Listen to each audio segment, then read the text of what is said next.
হুম।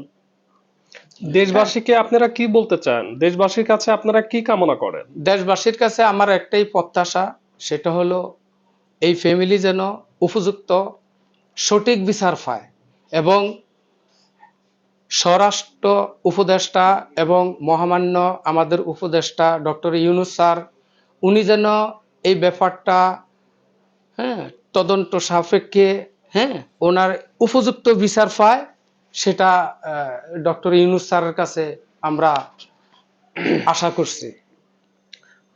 Doctor এমনই একটা পেশা, যে পেশাটাকে আমরা অনেক বেশি রেসপেক্ট করি। একটা মানুষ যখন ডাক্তারের কাছে যায় অনেকটা আশা ভরসা নিয়ে যায়, কিন্তু সেই ডাক্তারের ভুল চিকিৎসার কারণে যদি কোনো মানুষের অঙ্গহানি হয়, এটা কতটা কষ্টের যার সঙ্গে হয় একমাত্র সেই হয়তো বা বোঝে। আমাদের দেশে হাজারো ডাক্তার আছে যারা এতটাই মানবিক, যাদের কাছে হয়তো বা আমরা কোনো ট্রিটমেন্ট নিতে গেলে তাদের ব্যবহার আচরণে আমরা মুগ্ধ হয়ে যাই। তাদের প্রতি আমাদের একটা আলাদা রেসপেক্ট ভালোবাসা চলে আসে। আবার কিছু সংখ্যক ডাক্তার আছে যারা এই ডাক্তারি পেশাটাকে বিজনেস মনে করে। তো সেই জায়গা থেকে আমরা একটাই কথা বলতে চাই দেশবাসীকে, যদি এই ভুক্তভোগী কবিরের সঙ্গে মোজাম্মেল হক বাবু ডাক্তার ভুল চিকিৎসা করেই থাকেন, তাহলে সুষ্ঠু ইনভেস্টিগেশনের মাধ্যমে তাকে যেন আইনের আওতায় নিয়ে আসা হয়, এটা আমরা কামনা করি। যারা মানবিক আইনজীবী আছেন তাদের সহযোগিতা কামনা করি। প্রশাসনের যারা ঊর্ধ্বতন কর্মকর্তা আছেন তাদের সহযোগিতা কামনা করি। স্বাস্থ্য অধিদপ্তরে যারা সিনিয়র পর্যায়ে আছেন তাদের সহযোগিতা কামনা করি। আমরা এই দেশের প্রতিটা মানুষের সহযোগিতা কামনা করি, যেন এই কবির ভাইয়ের সঙ্গে যে অন্যায়টা বা যে ভুল চিকিৎসাটা হয়েছে সেটার জন্য আর কারোর সঙ্গে না হয়। আর একটা কথাই আমরা বলতে চাই সব সময়, যে ডাক্তারি পেশাটাকে যেন আমরা আরো সম্মানের চোখে দেখি। একটা ডাক্তারের ভুল চিকিৎসার কারণে আজকে একটা পরিবার নিঃস্ব হয়ে যাচ্ছে। সে যে বসে আছে সে কে হয়?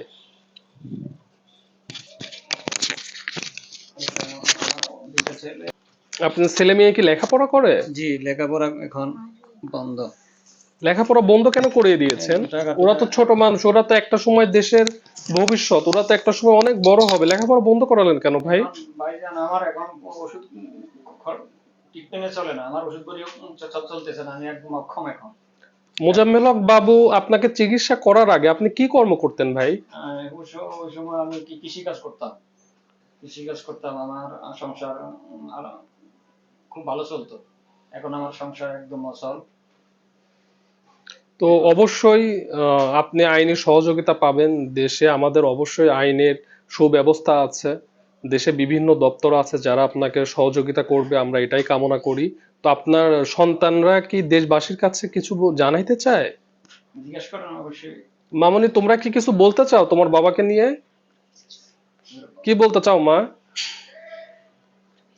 আমার আব্বুর বিচার চাই।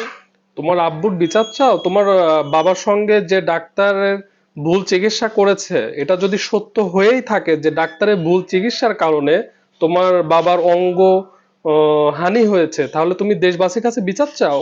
দি।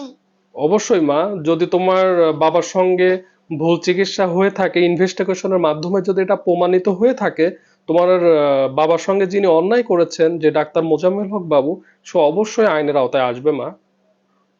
তুমি ছোট মানুষ, তুমি অনেকের সন্তানের মতো, অনেকের বোনের মতো। ইনশাল্লাহ অবশ্যই দেখবা যে তোমার পরিবারের পাশে এই দেশের অনেক মানুষ দাঁড়াবে। এদেশে অনেক আইনজীবী আছে মানবিক, অনেক তোমার হচ্ছে প্রশাসন আছে মানবিক। তোমরা অবশ্যই আইনগত সহযোগিতা পাবা। তোমার পাশে যিনি বসে আছেন সে কে? তিনি আমার আম্মু। আপনি কি কিছু বলতে চান বোন দেশবাসীকে?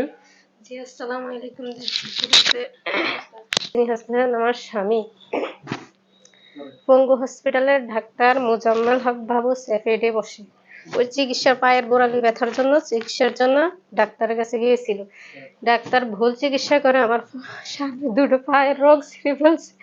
আজকে আমি অসহায়, আমার বাচ্চা দুটো না খেয়ে আছে, আমার সংসার চলে না। সে ডাক্তার শুধু একজনের ক্ষতি করে না, সাথে আমাদের তিনজনের, মোট 7 জনের জীবন ধ্বংস করে ফেলছে। তো দেশবাসীর কাছে আমি বিচার চাই, সঠিক বিচার চাই আমি। অবশ্যই বোন, আমাদের দেশে এখনো আইনের সুব্যবস্থা আছে। আপনারা আল্লাহ তাআলার প্রতি ভরসা রাখেন। এই দেশে যারা লয়ার আছে মানবিক, প্রশাসনের যারা আছেন তাদের প্রতি আশা রাখেন। যদি আপনার হাজবেন্ডের সাথে মোজাম্মেল হক বাবুর ভুল চিকিৎসা করেই থাকেন, তাহলে অবশ্যই তিনি আইনের আওতায় আসবে ইনশাল্লাহ। আমরা মানবাধিকার অধিকার বাস্তবায়ন ফাউন্ডেশনের পক্ষ থেকে আপনাকে আইনগত পরিপূর্ণ সহযোগিতা দিব। এই সহযোগিতার ক্ষেত্রে আমাদের কোনো প্রকার কোনো অর্থ আপনাদের দিতে হবে না। আমরা আপনাদের পরিবারকে সর্বোচ্চ দিয়ে সহযোগিতা করব বোন। তো আমাদের মানবাধিকার অধিকার বাস্তবায়ন ফাউন্ডেশনের প্রতি আপনারা আস্থা রাখেন, যেন আমরা অবশ্যই আপনাদের পাশে দাঁড়াইতে পারি। তো ভালো থাকবেন, আল্লাহ হাফেজ।